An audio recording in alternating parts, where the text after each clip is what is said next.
Oke, halo selamat sore sahabat Vena. Semoga kalian semua dalam keadaan sehat. Pada kali ini kita bertemu lagi dalam acara podcast, di mana hari ini kita akan membahas seputar wasir ya, dengan tema solusi terbaik penyembuhan wasir. Nah, ini sebenarnya nih apa aja nih fakta yang dapat menyembuhkan wasir dan bagaimana cara mencegahnya.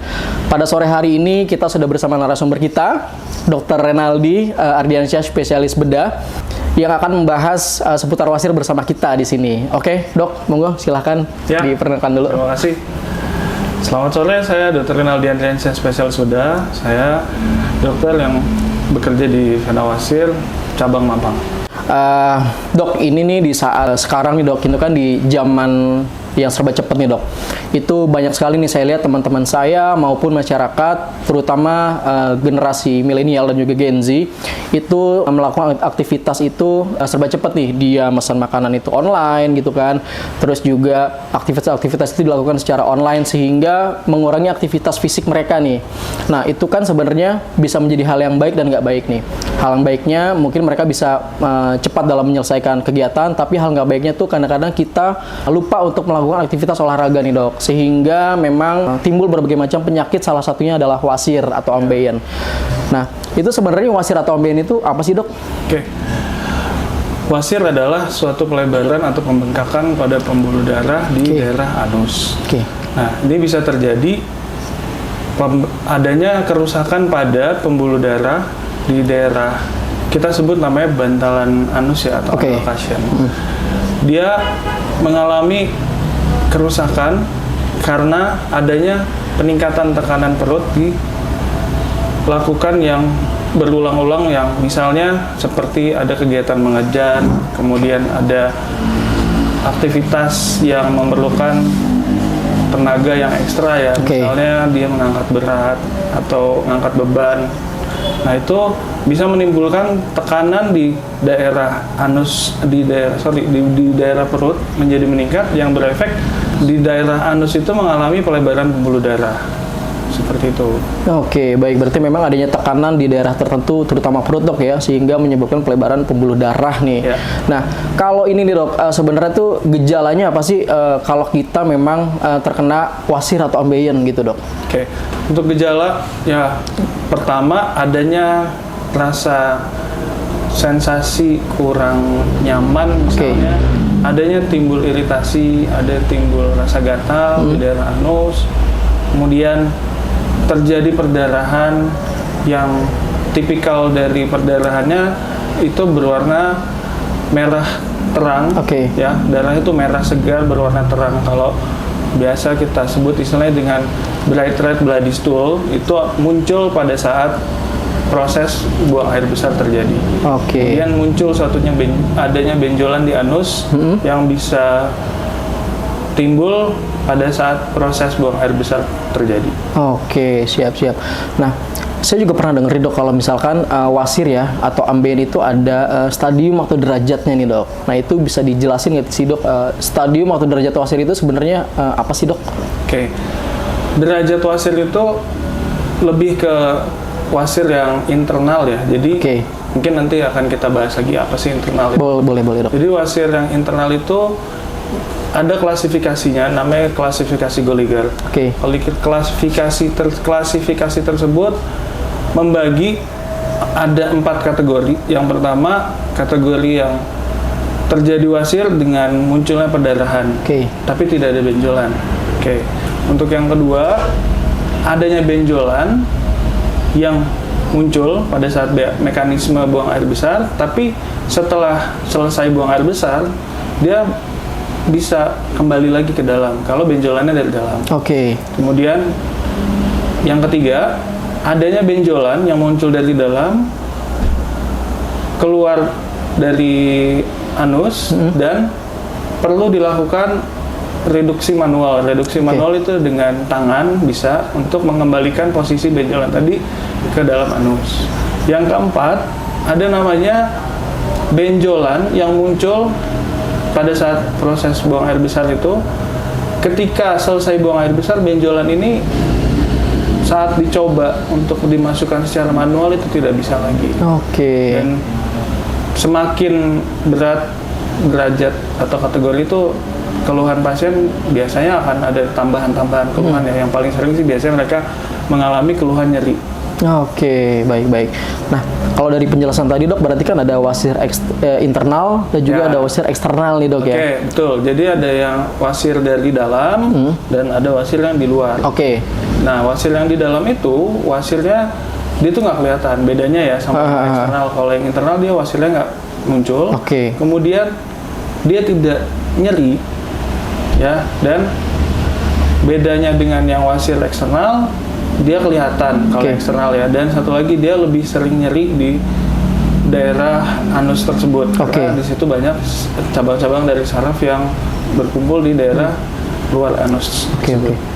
Oke, baik. Berarti tadi memang perbedaannya di internal juga eksternal itu dok ya? Ya. Nah, kalau misalkan hal-hal nih dok yang memicu timbulnya atau terjadinya wasir itu apa tuh dok kira-kira dok? Oke, seperti yang tadi saya bilang, faktor-faktor yang membuat pasien ini mengejar, ya, karena hal-hal yang basicnya tuh semua yang menyebabkan peningkatan tekanan perut.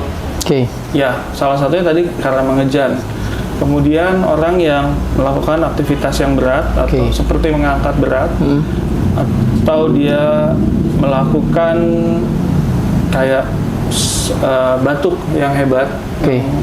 Mungkin dia sudah batuk yang kronis, yang tidak diobati, dan itu bisa memicu tekanan perut meningkat juga. Kemudian orang yang dengan keluhan misalnya susah buang air besar, jadi yang buang air besarnya itu tidak rutin tiap hari. Oke. Jadi selain faktor-faktor tadi ada tadi yang terakhir saya sebutin, orang-orang yang sering mengalami itu salah satunya orang yang tidak bisa buang air besar tiap hari, atau orang-orang yang mengalami konstipasi atau sembelit, kemudian orang-orang yang sedang masa kehamilan atau biasanya wanita dengan Oke. yang sedang hamil, wanita yang sedang pasca kehamilan pada saat melahirkan, kan itu juga memicu tekanan menjadi meningkat ya. Iya, betul, betul, dok. Dan satu lagi orang-orang yang seperti yang merokok, ya, Oke. itu juga ya itu harus diwaspadai nih efek dari kerusakan yang ditimbulkan pada pembuluh darah pada orang-orang yang merokok. Oh, itu bisa berpengaruh juga tuh dok ya? Ya, ada Seperti meningkatkan resiko ya. Resiko, oke. Dan ditambah dengan faktor-faktor lain juga dok ya. Nah, ini dok, misalkan nih kondisinya pada satu pasien itu ada terkena wasir, tapi dia tidak ditangani dengan benar nih dok, penanganannya itu nggak tepat gitu. Itu kemungkinan yang terjadi apa tuh dok kalau kayak gitu dok? Oke. Pada kasus yang wasir yang tidak ditangani, memang akan menimbulkan komplikasi ya. Oke. Komplikasi memang yang paling sering itu yang dirasakan oleh pasien itu datang tuh karena dia sudah tidak tahan lagi dengan keluhan yang berulang-ulang dan sering. Yang paling membuat orang nggak nyaman tuh karena kok makin nyeri ya, kok benjolan saya makin besar ya, atau biasanya kok perdarahan saya makin banyak ya. Nah, kalau misal memang kejadian seperti itu, contoh misalnya yang tadi yang saya bilang perdarahan itu bisa sampai menimbulkan orangnya tuh lemes, sampai bahkan ada yang setiap hari dengan jumlah darah yang banyak, bisa saja kejadian sampai orang yang kalau dibilang namanya anemia ya. Seperti kekurangan itu. darah dok ya? Kekurangan Oke. Oke, jadi sebaiknya kalau memang mau mengobati wasir ya kita harus menjumpai atau mendatangi tempat yang memang mampu mengatasi wasir ini dengan baik dan benar. Oke. Ini menarik juga nih dok. Tadi dokter bilang tuh kemungkinan akan ada komplikasi yang terjadi ketika memang wasir atau ambeien itu nggak ditangani dengan tepat. Itu yang sepengalaman dokter nih, komplikasi apa aja nih dok yang kemungkinan terjadi nih kalau misalkan kita punya wasir tapi penanganan kita tuh nggak tepat atau nggak kita tangani sama sekali gitu dok? Ya, seperti yang tadi saya bilang, lebih ke pasien itu akan datang tuh kalau memang dia punya keluhan. Oke. Kalau dia nggak punya keluhan, biasanya mereka menganggap itu ya udah biarin aja nanti akan sembuh sendiri. Hal biasa gitu dok. Nah, jadi karena dia mengabaikan hal tersebut, pasien merasa nggak apa-apa, nanti aja. Nah, pas sudah berat baru dia datang dengan kondisi seperti itu. Yang kalau menurut saya untuk bentuk penanganannya kita tetap harus melihat kasus per kasus. Kalau memang memungkinkan untuk dilakukan dengan pengobatan, bisa kita lakukan dengan pengobatan dulu. Jadi pilihan operasi itu bukan pilihan yang mutlak. Kan kita melihat yang mana yang harus dilakukan tindakan, yang mana yang tidak dilakukan tindakan. Ya. Oke, baik dok. Nah ini sebenarnya ada satu pertanyaan yang cukup menarik nih dok. Bener nggak sih dok kalau misalkan wasir atau ambien itu bisa menyebabkan kanker nih pada bagian anorektal kita jika memang nggak ditangani dengan baik dan benar atau bahkan kita diamkan gitu, karena kan ini kaitannya dengan penyakit lainnya nih. Apakah ngaruh nggak sih dok ke kanker itu dok? Oke, jadi kita bedanya dengan yang namanya kanker terutama di daerah usus ya, usus besar sih yang paling sering agak membingungkan semua orang. Jadi kita mulai dari gejala dulu. Oke. Ya, kalau orang yang dengan wasir yang paling sering ya, kita ngomong perdarahan. Dari perdarahan ya, dia kan warnanya tuh warna merah segar, bright red bloody stool. Itu penderita wasir. Oke. Kalau pada pasien dengan kanker usus besar atau kolorektal, biasanya mereka datang tuh bukan dengan BAB yang ada campur darah merah segar, dia tuh warnanya jadi lebih gelap. Oke. Karena posisinya lebih atas lagi dibanding yang di daerah wasir. Wasir itu kan dia pas di dekat anus ya. Yes, betul. Oke, itu yang kedua. Benjolan yang muncul pun kalau wasir memang sudah pasti di daerah anal Cassion tadi atau di sekitar anus tadi. Ya, kalau di kanker usus besar, dia bisa di sepanjang usus besar muncul benjolan. Nah, kemudian pada orang-orang yang mengalami kanker usus besar, dia ada perubahan pola buang air. Ada perubahan pola buang air yang seperti dia kecil-kecil tapi banyak gitu. Jadi seperti mohon maaf kotoran kambing gitu. Nah, ada tuh yang seperti itu. Oh iya, berarti memang dari perbedaan warna pun juga bisa gejala juga ya bisa didiagnosa dok ya. Nah berarti kesimpulannya tuh kalau wasir kita nggak ditangani dengan benar dan tepat itu bisa memperparah juga dok ya, kondisi tapi wasir tidak kita berubah menjadi suatu kanker. Oke.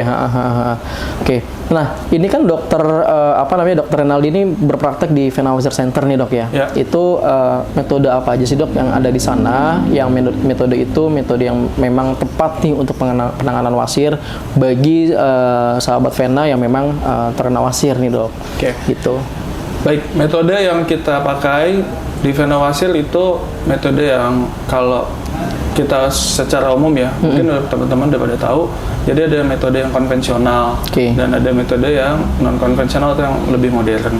Nah kita menganut yang modern ya, karena yang kita lakukan di Vena Wasir ini kita akan melakukan pilihan dengan yang modern karena yang dilakukan itu lebih singkat, ringkas, dan pasien bisa segera pulang setelah dilakukan tindakan.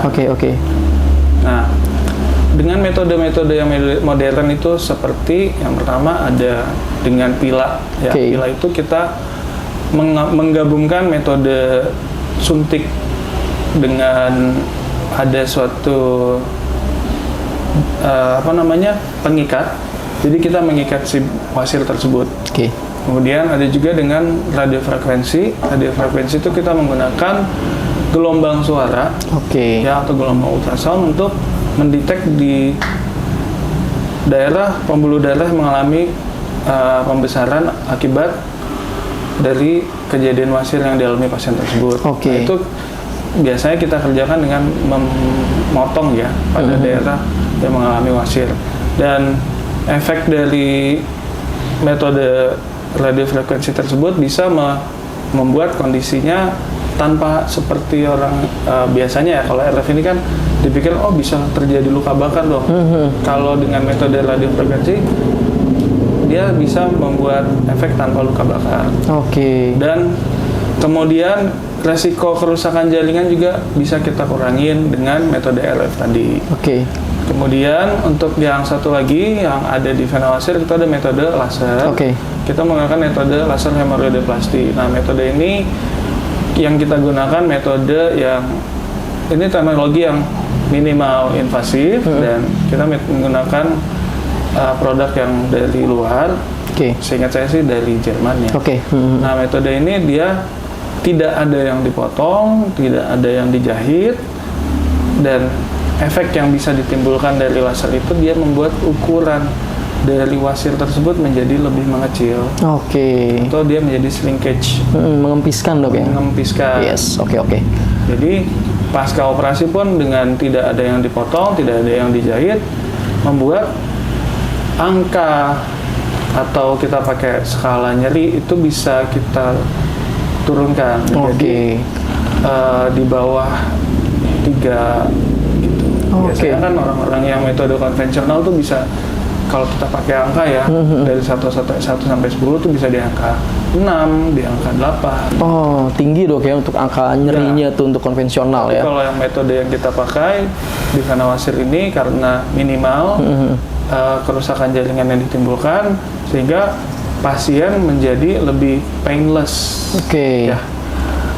Oke, baik, berarti memang keunggulan dari metode-metode di vena wasir ini cukup banyak dok ya. Jadi jika dibandingkan dengan konvensional, metode modern di vena wasir itu kurang lebih minim nyeri dok ya. Kemudian juga tadi dokter bilang juga minim pendarahan karena ada karena bahkan untuk laser aja tidak membuang bagian anatomi dari tubuh manusia nih, hanya mengempiskan ya.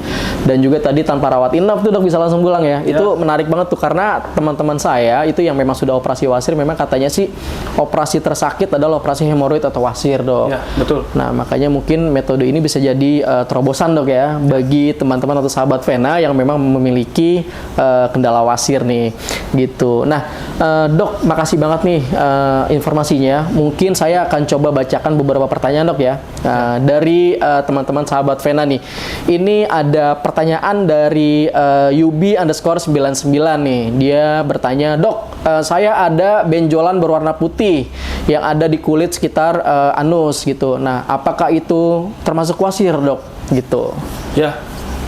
Oke, baik. Jadi semua benjolan kan dipikirnya itu wasir ya. Yes, betul. Tapi ingat ya, tidak semua benjolan itu wasir. Oke. Nah, jadi sebaiknya kalau dari saya sih menyarankan untuk konsultasi dengan dokter untuk mengidentifikasi secara langsung. Jadi kita lihat benar nggak sih ini benjolannya, kalau wasir kan udah pasti nih di pembuluh darah. Betul. Jadi kita melihat, oh benar nih posisinya letaknya di pembuluh darah. Kalau dia bukan di pembuluh darahnya, kemungkinan sih bukan wasir ya. Oke. Nah dok, ini berikutnya ada pertanyaan dari Bayhaki Rozak. Dok, wasir saya sudah berdarah dan tidak bisa dimasukkan kembali. Tapi saya takut nih kalau untuk melakukan operasi. Apakah berbahaya jika saya hanya konsumsi obat dok dan tidak melakukan operasi? Ya, terima kasih atas pertanyaannya Mas Bayhaki Razak ya. Jadi dengan kondisi wasir yang suka berdarah dan tidak bisa dimasukkan kembali, kalau melihat klasifikasi yang disebutkan oleh saya tadi, klasifikasi Gallagher, yang kita takutkan ini kalau dia tidak bisa dimasukkan kembali kan dia akan ada keluhan-keluhan lanjutannya, nanti bisa timbul nyeri yang sangat hebat. Nah, ada sih obat-obatan yang digunakan untuk mengempiskan benjolan tadi. Ya, contoh dengan obat-obatan yang ada ekstra flavonoidnya. Nah, itu bisa digunakan untuk mengecilkan benjolan. Tapi ingat ya, hanya mengecilkan, tapi wasirnya tetap ada. Nah, efeknya ini hanya mengurangi pada waktu itu saja. Misalnya terjadi pembengkakan, hanya bertahan sementara saja. Nah, untuk yang perdarahan, perdarahan ini harus kita pastikan dulu. Berapa banyak sih yang keluar setiap harinya? Kalau memang terlalu banyak, dari saya sih sarankan datang dulu ke fasilitas kesehatan yang terdekat, biar kita evaluasi. Karena yang kita takutkan kalau terlalu banyak atau masif perdarahan yang keluar bisa menimbulkan kondisi kurang darah. Nah, ini yang sangat tidak baik untuk kondisi Mas Bayhaki. Kemudian saat ini di vena wasir sudah ada kok teknologi-teknologi yang memudahkan untuk kasus-kasus wasir untuk